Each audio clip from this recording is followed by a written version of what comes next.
सुलानी career की पाठशाला में आपका स्वागत है। इस वीडियो में टॉपिक है कंप्यूटर बेसिक्स। कंप्यूटर को कैसे ऑपरेट करते हैं, वेरी बेसिक। तो डिजिटल क्रांति में आपका स्वागत है। आप डिजिटल क्रांति के हिस्से बनने जा रहे हैं। और जहाँ तक डिजिटल क्रांति की बात है तो परफॉर्मेंस की बात करते हैं हम। परफॉर्मेंस के लिए सही अप्रोच की आवश्यकता होती है, क्योंकि पढ़ना लिखना अलग बात है, परफॉर्म करना दूसरी बात है। तो परफॉर्म करने के लिए सही अप्रोच होती है। इवन किचन में आप छोटा सा कप चाय भी बनाएं तो आपको परफॉर्मेंस की श्रेणी में आएगा, और उसके लिए आपको सही अप्रोच पता है, तभी सही और स्वादिष्ट चाय बन पाती है। तो सही अप्रोच के लिए आपको विषय का नॉलेज होना चाहिए। किसी विषय का नॉलेज होने से आपकी उस विषय के प्रति बॉन्डिंग बनती है, आप उस विषय से जुड़ते हैं, और जब जुड़ते हैं बॉन्डिंग बनती है, उसको समझते हैं तो उसको समझने लग जाते हैं। तो दिमाग में एक नक्शा, एक माइंड मैप बनता है कि अब इसमें कैसे हमको मूव करना है, आगे कैसे बढ़ना है। तो आप स्वयं में ही प्रैक्टिस करने लग जाते हैं और डेफिनेटली आपको गारंटेड रिजल्ट मिलता है। तो इस तरीके से आइए, अब मैं आपके साथ हूँ आपके कैरियर के लिए, कैरियर की पाठशाला में। आइए कंप्यूटर की दिशा में आगे बढ़ते हैं। तो कंप्यूटर क्या है? तो कंप्यूटर एक मशीन है जो कि डाटा को प्रोसेस करती है। उसमें दिए गए इंस्ट्रक्शन के माध्यम से, वो इंस्ट्रक्शन आपको देने होते हैं। जो डाटा है उसमें इंटरनली टेम्पररी या परमानेंटली कंप्यूटर में सेव किए जाते हैं। तो कंप्यूटर एक ऐसी मशीन है। कंप्यूटर सिस्टम की बात करते हैं तो तीन चीज़ों से मिलकर बना होता है। एक यूज़र होता है जो इसको ऑपरेट करता है, और हार्डवेयर और सॉफ्टवेयर के संगम से मिला जुला के ये चीज़ें वर्किंग करती है। कंप्यूटर सिस्टम के बारे में आगे जाने तो in general a computer is a machine which accept data. Computer data को एक्सेप्ट करता है, उसको प्रोसेस करता है और हमें इंफॉर्मेशन के रूप में आउटपुट और रिज़ल्ट देता है। ये कंप्यूटर सिस्टम होता है। थोड़ा हिस्ट्री के बारे में बात करें तो 1945 के पहले मैकेनिकल एरा थी, और 1945 के बाद इलेक्ट्रॉनिक एरा कहलाती है। और बेसिक जानकारी है जो सब कंप्यूटर ऑपरेट करने वालों को ये जानकारी होनी चाहिए। तो इसकी जनरेशन की बात करें, जब हम मार्केट में कंप्यूटर प्रोसेसर लेने जाते हैं तो ज़रूर बात की जाती है कि आपका रैम क्या होगा और प्रोसेसर क्या होगा। तो उसमें जनरेशन काउंट होती है। तो इसमें सन लिखे हुए 45 से 54 तक फर्स्ट जनरेशन थी, 55 से 64 तक सेकंड जनरेशन हुई, थर्ड जनरेशन 65 से 74 तक हुई, और एट प्रेजेंट 1975 के बाद हम फोर्थ जनरेशन में हैं। तो आपका कंप्यूटर CPU या प्रोसेसर की बात करें तो जैसे आपने सुना होगा P4, dual core to Duo.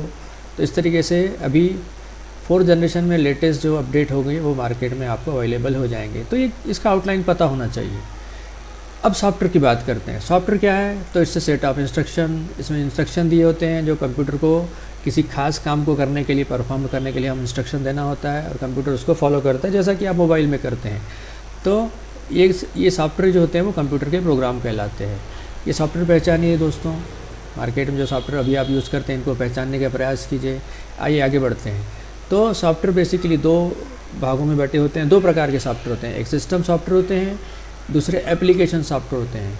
तो सिस्टम सॉफ्टवेयर होता है वो कंप्यूटर डिवाइस को ऑपरेट करने में मदद करते हैं और कंट्रोल करने में मदद करते हैं, और एप्लीकेशन सॉफ्टवेयर होते हैं वो किसी भी विषय को, किसी भी काम को, किसी भी प्रॉब्लम को सॉल्व करने में मदद करते हैं। विशेष प्रकार के काम जो करने के लिए होते हैं एप्लीकेशन बनाए जाते हैं। तो एप्लीकेशन का ये शॉर्ट फॉर्म है ऐप, जो कि आप मोबाइल में यूज़ करते हैं।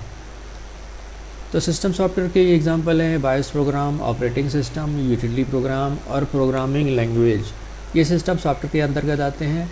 और एप्लीकेशन सॉफ्टवेयर के अंतर्गत आते हैं word processing, spreadsheet, database, accounting, games, internet browser, desktop publishing. इसके अलावा जो आप ऐप यूज़ सुने होंगे, मार्केटिंग में प्रचलित ऐप होंगे जिनको आप यूज़ करते होंगे।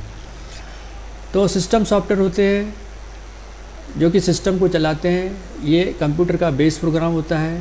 कंप्यूटर पे कैसे काम किया जाए इसकी हमको जानकारी देता है, और सिस्टम सॉफ्टवेयर जो होता है वो हमको दूसरे प्रोग्राम को लोड करने का परमिशन देता है, जिसमें विंडो, XP एंड विस्टा आदि से एग्जाम्पल हैं। इसी तरीके से स्मार्ट मोबाइल पे आपका जो सिस्टम सॉफ्टवेयर है वो एंड्रॉयड होता है। एप्लीकेशन सॉफ्टवेयर की बात करें तो जैसे मैंने बताया ऐप ही एप्लीकेशन सॉफ्टवेयर होता है। तो जैसे गूगल क्रोम आप यूज़ करते हैं, MS वर्ड, विशेष कार्य के लिए बनाए गए सॉफ्टवेयर। हर क्षेत्र में, हर एरिया में आपको ऐप मिलते हैं, वो ऐप को ही एप्लीकेशन सॉफ्टवेयर कहते हैं, जो कि सिस्टम सॉफ्टवेयर इसको अलाउ करता है, पहले उस पर इंस्टॉल करते हैं, डाउनलोड करते हैं और फिर उसका उपयोग करते हैं। तीसरे और एडवांस में जाएँ तो प्रोग्रामिंग सॉफ्टवेयर होते हैं, जो कि प्रोग्रामर, कंप्यूटर के सॉफ्टवेयर इंजीनियर इसको यूज़ करते हैं, प्रोग्रामिंग सॉफ्टवेयर, जैसे विजुअल स्टूडियो, एडोब, इसके और लेटेस्ट एग्जांपल भी होंगे, वो आप देख सकते हैं। अब कंप्यूटर कैसे स्टार्ट करते हैं, एकदम बिगिनिंग से आपको बताया जा रहा है कंप्यूटर कैसे स्टार्ट करते हैं। तो हाउ टू स्टार्ट, ऑन करें, ऑफ़ करें और रीस्टार्ट करें। तो कंप्यूटर स्टार्ट करने के लिए आपका इस तरीके से कंप्यूटर के कोने में, देखिए मैं आपको दिखाता हूँ, ये कोने में एक स्टार्ट बटन होता है। यहाँ पर आपको मैं प्रैक्टिकल बता रहा हूँ। यहाँ पर देखिए ये पावर होता है, पावर के अंदर जाएंगे तो यहाँ शटडाउन है। सॉफ्टवेयर के मॉडल के हिसाब से ये विंडो 10 में मैं बता रहा हूँ, और यहाँ जो एग्जांपल आपको स्क्रीनशॉट दिख रहा है वो XP का दिख रहा है। तो थोड़ी थोड़ी लैंग्वेज चेंज हो जाती है। तो पावर में जाइए तो रीस्टार्ट, शटडाउन और हिबरनेट है। तो रीस्टार्ट से कंप्यूटर फिर से स्टार्ट कर सकते हैं, शटडाउन से कंप्यूटर को बंद किया जा सकता है, और हिबरनेट एक ऑप्शन होता है जिसके तहत ये जितने सॉफ्टवेयर खुले हुए हैं एज कंप्यूटर बंद हो जाता है, और वापस आप फिर से जब ऑन करेंगे तो सारे सॉफ्टवेयर जो होते हैं आपको एज इट इज़ पोजीशन में मिलते हैं, उसको बोलते हैं हिबरनेट। और शटडाउन करेंगे तो शटडाउन करने से पहले ये आप जितने भी सॉफ्टवेयर खुले हुए हैं इनको आपको फिर से बंद करना होता है। आप उसको आराम की दिशा में ले जा सकते हैं और फिर वापस से पोजीशन में उसको कंप्यूटर को ला सकते हैं। तो इस तरीके से ये हुआ आपका कंप्यूटर स्टार्ट। आइए आगे बढ़ते हैं। तो ये डेस्कटॉप है।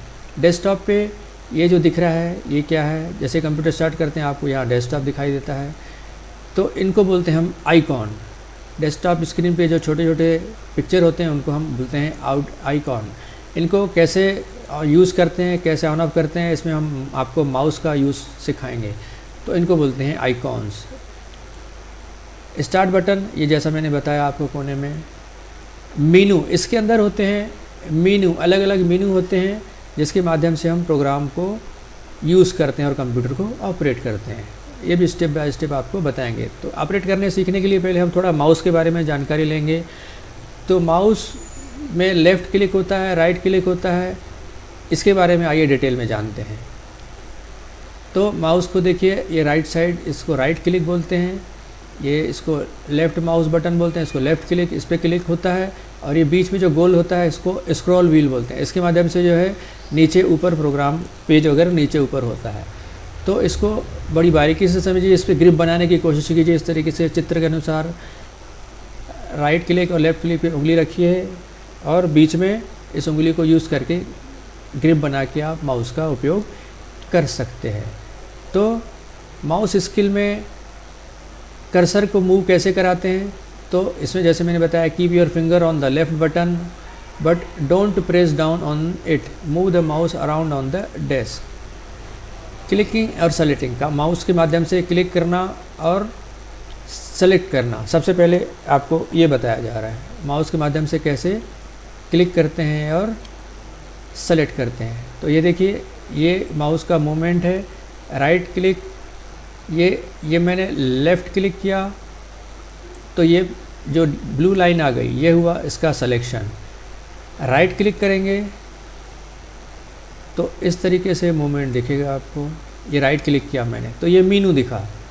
अगर डबल क्लिक करेंगे, ये मैंने लेफ़्ट से डबल क्लिक किया तो इस तरीके से ये डॉक्यूमेंट खुल जाता है। ये प्रोसेसर और रैम प्रोसेस कर रहे हैं। इस तरीके से डॉक्यूमेंट खुलने की प्रक्रिया चालू हो गई। राइट क्लिक से मेनू के माध्यम से ओपन करना है या डबल लेफ़्ट क्लिक के माध्यम से ओपन करना। अब ये ऊपर जाइए, देखिए ये क्लोज़ बटन है, इसके माध्यम से क्लोज़ करते हैं। इसके माध्यम से इसकी साइज़ जो है वो छोटी कर देते हैं और इसके माध्यम से मिनिमाइज़ कर देते हैं। ये डेस्कटॉप पे मेनू में आ जाता है। इसको क्लिक करके वापस लाया जा सकता है। और यहाँ रख के मैंने लेफ़्ट क्लिक पे वो बटन दबाया ही हुआ है, इसको बोलते हैं ड्रैगिंग, ड्रैग करना। इसके माध्यम से मैं ये विंडो को मूवमेंट करा सकता हूँ। ये बड़ा हो गया, फिर ये देखिए छोटा हो गया। अब यहाँ पर ही देखिए इसकी बॉर्डर में आइए तो देखिए एरो का निशान है। अब ये इसको ड्रैगिंग करके, ड्रैगिंग मीन्स लेफ़्ट क्लिक पे बटन दबा ही रहे, छोड़ना नहीं है, क्लिक भी नहीं करना है। ड्रैगिंग करके इसको छोटा बड़ा किया जा सकता है, नीचे से छोटा बड़ा, ऊपर से। तो ये ड्रैगिंग की प्रक्रिया है। ये मैंने इसको मिनिमाइज़ किया, इस फोल्डर को भी मैंने मिनिमाइज़ किया। तो डबल क्लिक करके प्रोग्राम को खोल सकते हैं, राइट क्लिक करके प्रोग्राम को सेलेक्ट कर सकते हैं। इस तरीके से आप माउस का उपयोग कर सकते हैं। इसका आपको धीरे धीरे अभ्यास करना है। ये ड्रैगिंग मैंने बताई आपको, बटन को छोड़ देंगे तो ड्रैगिंग छूट जाएगी। तो ये माउस का उपयोग दो तरीके से होता है, एक ओपन एरिया में क्लिकिंग और दूसरा फाइल और फोल्डर के ऊपर क्लिकिंग। आइए इसका भी डेमो देखते हैं। ये ओपन एरिया में क्लिक किया मैंने, तो ये देखिए मैंने फुल कर दिया इसको। ओपन एरिया में देखिए जो ऑप्शन है व्यू एक्स्ट्रा लार्ज आइकॉन। तो इन आइकॉन को आप कैसा देखना चाहते हैं, तो एक्स्ट्रा लार्ज में आपके आइकॉन ऐसा हो जाएंगे।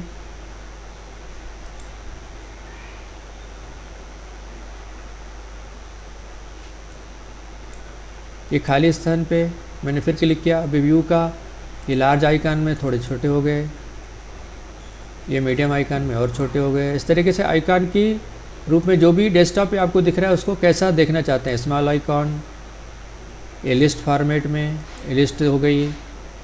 इस तरीके से ये डिटेल में इन आइकॉन के बारे में ये जानकारी आ जाएगी, इनकी साइज़, इनकी डेट कब बनी थी, इसका प्रकार और इसकी साइज़, ये सारे डिटेल आपको आ जाएंगे व्यू में। टाइल्स में इस प्रकार से दिखेगा दृश्य और कंटेंट में इस प्रकार से दिखेगा। इस प्रकार से आप अलग अलग व्यू में अलग अलग एरिया में जाके इसको प्रैक्टिस कर सकते हैं। अब दूसरा ऑप्शन है सॉर्टिंग, इसकी छटाई। तो नाम के हिसाब से रखना है, तो नाम के हिसाब से ऑलरेडी हैं। फिर इसको मैं चेंज करता हूँ, सॉर्टिंग बाय डेट मॉडिफाइड। तो ये डेट के हिसाब से अरेंज हो जाते हैं। ये जैसे घर में आप चीज़ें, घर में किचन में चीज़ें सिस्टमेटिक रखते हैं तो रखने की प्रक्रिया है। प्रकार के हिसाब से अब सेम आइकॉन एक जगह आ जाएंगे, सेम प्रकार के डाटा और फोल्डर एक साथ एक प्रकार आ जाएंगे, और साइज़ के हिसाब से एक जगह आ जाएंगे। तो साइज़ के हिसाब से ये देखिए साइज़ है, इसके हिसाब से आइकॉन इस तरीके से सेट हो जाएंगे।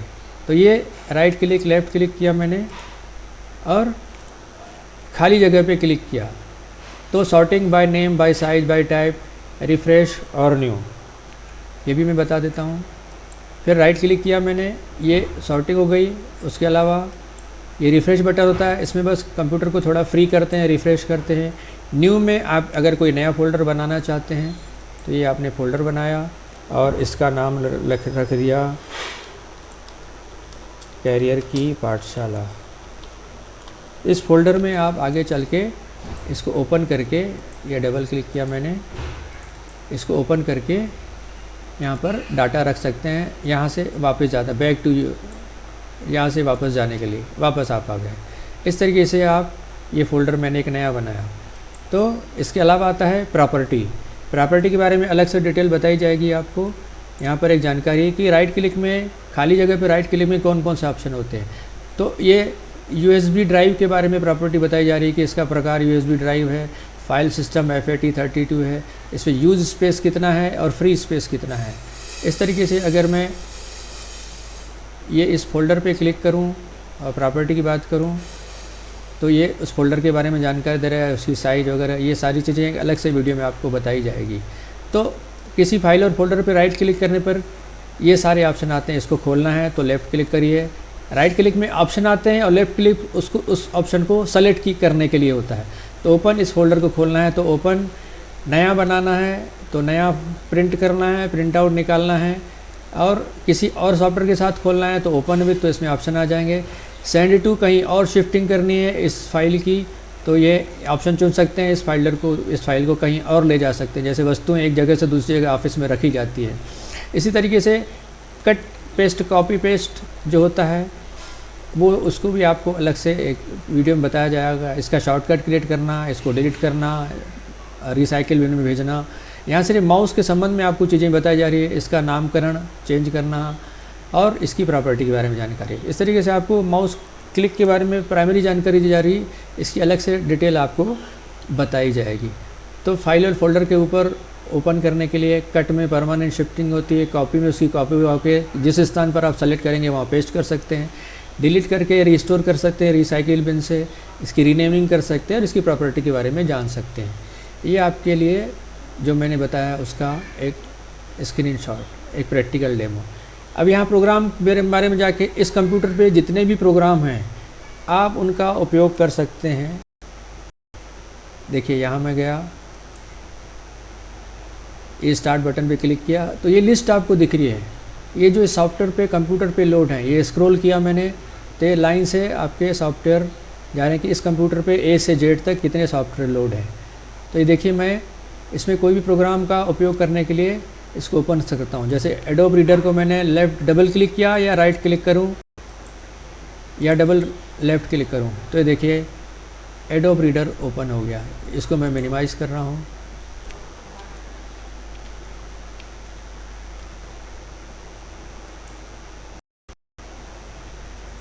तो ये देखिए और एडोब रीडर आपका एडोब रीडर ओपन हो गया। ये मैंने एडोब रीडर को लिस्ट से क्लिक किया था। तो ये मेनू है जिसमें कोई प्रोग्राम आपको खोलना है और शॉर्टकट में इसके आइकॉन जो है आप डेस्कटॉप पे रख सकते हैं, अदरवाइज़ मेनू में जाके प्रोग्राम को खोल सकते हैं और बंद कर सकते हैं। ये सारे प्रोग्राम उसमें लोड हैं और आवश्यकता अनुसार अपने आप इस प्रोग्राम को खोल बंद कर सकते हैं, खोल सकते हैं और बंद कर सकते हैं। आइए आगे बढ़ते हैं। ये जिस भी प्रोग्राम पे जाना हो आप उसको क्लिक करके उसका उपयोग कर सकते हैं। ये मैंने बताया यहाँ से मिनिमाइज़ होता है, यहाँ से बंद होता है और यहाँ से मिनिमाइज़ होकर यहाँ से मीडियम साइज़ होती है जिसको ड्रैग करके हमने देखा। तो अब कंट्रोल पैनल की बात करते हैं, सेटिंग की बात करते हैं। तो सेटिंग में आप जैसा करेंगे यहाँ पर स्टार्ट बटन में जाइए, ये सेटिंग का बटन होता है। तो सेटिंग में भी आपको कंप्यूटर ऑपरेटिंग से रिलेटेड अलग चीज़ें मिलती है। जैसे आपको डेट और टाइमिंग सेट करनी हो तो यहाँ पर आइए, यहाँ चेंज पे क्लिक कीजिए। डेट और टाइमिंग आवश्यकता अनुसार चेंज करना होता है। अगर आपका इंटरनेट का उपयोग करना हो तो डेट यूज़ होता है। जैसे अप्रैल मंथ है, इसको हमने मई कर दिया। ये तारीख है, तारीख हमने यहाँ पर 3 कर दी। साल 2021, समय अभी 11:30। तो ये रात के 11 हैं, AM कर दिया तो सुबह के 11, ये चेंज कर दिया। अभी देखिए यहाँ पर डेट 30/4/21 है कोने में देखिए और 10:32 हुआ है। ऐसे से हमें पता है कि हमारे कंप्यूटर पे कौन कौन से device like Bluetooth, printer and scanner, mouse, touchpad, typing से संबंधित ये सारी USB, ये सारी चीज़ें जो हैं कौन कौन सी चीज़ें इंस्टॉल है और उनको कैसे सेटिंग करना है। और इसमें मुख्य रूप से होता है कि प्रिंटर प्रिंटर में हमको हमेशा आवश्यकता होती है, बाकी जो सेटिंग है वो एडवांस है। तो हमारे पास कितने प्रकार के प्रिंटर हैं यहाँ पर इंस्टॉल हैं, उनका कैसा उपयोग करना है, उनको मैनेज करना है। तो ये PDF फाइल में कन्वर्टर है, ये HP प्रिंटर है, आप इसको रिमूव भी कर सकते हैं, इसको मैनेज भी कर सकते हैं। जैसे रिमूव तो बहुत आसान है, मैनेज रिमूव को अगले इंस्टॉलेशन में बताया गया है। तो open print queue, printer test page print निकाल सकते हैं। प्रिंटर प्रॉपर्टी में आप जाएंगे तो देखिए प्रिंटर प्रॉपर्टी में आपको ये सारी चीज़ें दिखाएगा, जनरल, शेयरिंग, पोर्ट्स, एडवांस, ये सारी चीज़ें जो है आपको प्रिंटर के संबंध में एडवांस में आपको यहाँ जानकारी देगा। इसको जैसा चाहें आप सेटिंग कर सकते हैं और आवश्यकता अनुसार प्रिंटर निकाल सकते हैं। प्रिंटिंग प्रॉपर्टी में भी वही सारी चीज़ें हैं, इस तरीके से आपको प्रिंटर बताएगा। प्रिंटिंग प्रेफरेंसेस है, तो प्रिंटर निकालना है, जो कौन सा पेपर निकालना है, लेआउट है, और पेपर का पोर्ट्रेट है कि लैंडस्केप में प्रिंटिंग निकालनी है, कितनी कॉपी चाहिए पर शीट, कौन सा पेपर लगाएंगे, A4 या लेज़र वगैरह, ये सारी चीज़ें आपको यहाँ से सेटिंग कर सकते हैं। इस तरीके से प्रिंटर के बारे में आप यहाँ सेटिंग में जा सकते हैं। मुख्य रूप से प्रिंटर का ही ज़्यादा उपयोग यहाँ आप प्राइमरी लेवल पे, स्टार्टिंग लेवल में समझना है हमें। फिर नेटवर्क, इंटरनेट में जाके आप ये देख सकते हैं कि इंटरनेट और नेटवर्क में आपकी क्या स्थिति, क्या डिस्प्ले दिखा रहा है। ये क्लिक किया मैंने नेटवर्क एंड इंटरनेट पे।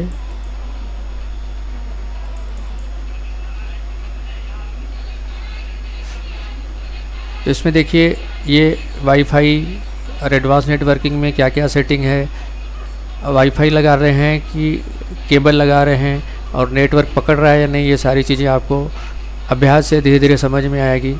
ये मोबाइल हॉटस्पॉट्स है, मोबाइल हॉटस्पॉट्स का उपयोग करके आप यहाँ चीज़ें देख सकते हैं। तो ये मुख्य रूप से इसमें डेट और टाइम की सेटिंग है और डिवाइस आपके देखना है, कौन सा डिवाइस आप देखते हैं, और नेटवर्क को चेक करना।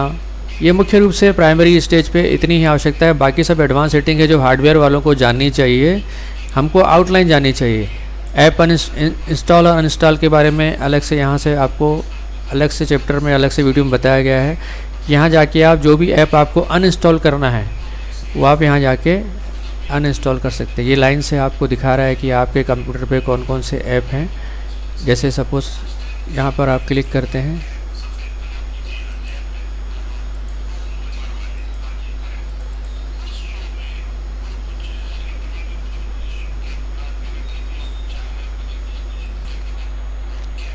तो ये देखिए क्लिक किया मैंने मॉडिफाई और अनइंस्टॉल। तो अनइंस्टॉल में क्लिक करने से ये आपके सिस्टम से अनइंस्टॉल हो जाएगा। इस तरीके से मुख्य बातें थी जो बेसिक कंप्यूटर चलाने वालों को जाननी चाहिए। तो डिवाइसेस के बारे में, ऐप के बारे में, टाइम और लैंग्वेज के बारे में हमने यहाँ समझा। कीबोर्ड के लिए आपको एक्स्ट्रा स्लाइड यहाँ दी जा रही है, हालांकि इसको अलग से कीबोर्ड और टाइपिंग में कवर किया गया, लेकिन इस की को आप, इस ड्राइंग को आप प्रैक्टिस करिए और हर बटन का आपको नाम जानना चाहिए ताकि आपको प्रैक्टिस में सुविधा हो, इसलिए यहाँ भी सपोर्ट में दिया जा रहा है। तो अंतिम इस बेसिक को एंडिंग में बंद करते हुए लास्ट में फुल प्रैक्टिस के लिए मैं यही एडवाइस दूंगा कि आप नॉलेज और एक्सपीरियंस में डिफरेंस को समझिए। दोस्तों वीडियो को एक बार ध्यान से वॉच कीजिए, फिर बीच बीच में सेकंड टाइम में वीडियो को बीच बीच में पॉज कीजिए और नोट्स लीजिए और उस नोट्स को सामने रख के फैकल्टी के साथ ओरल डिस्कस करके प्रैक्टिस कीजिए। फैकल्टी के सामने टेस्ट दीजिए कि आपने चीज़ों को अंडरस्टैंड कर लिया है, समझ लिया है और आप उसको अभ्यास करने के लिए तैयार हैं। फिर इंडिपेंडेंटली उसको अभ्यास कीजिए और असाइनमेंट लेके आवश्यकता अनुसार उसके अभ्यास कीजिए, क्योंकि आप डिजिटल क्रांति के हिस्से बनने वाले हैं। तो प्रैक्टिस मेक्स मैन परफेक्ट। आप जॉब के लिए आपको तैयार किया जा रहा था, उसमें ये आवश्यक है कि आप हर चीज़ का बेसिक फंडामेंटल समझें, दिमाग में कंसेप्ट क्लियर हो और चीज़ों को बेसिक समझते हुए आप कंप्यूटर को ऑपरेट करें, कंप्यूटर आपको ऑपरेट ना करे। क्योंकि डिजिटल क्रांति एक बहुत बड़ी जिम्मेदारी है, आप उसका हिस्सा बनने जा रहे हैं। उसका दिल से अभ्यास करिए और अपनी सफलता का रास्ता प्रदर्शित कीजिए। मैं आपके साथ हूँ। Good luck and happy learning, wish you all the best.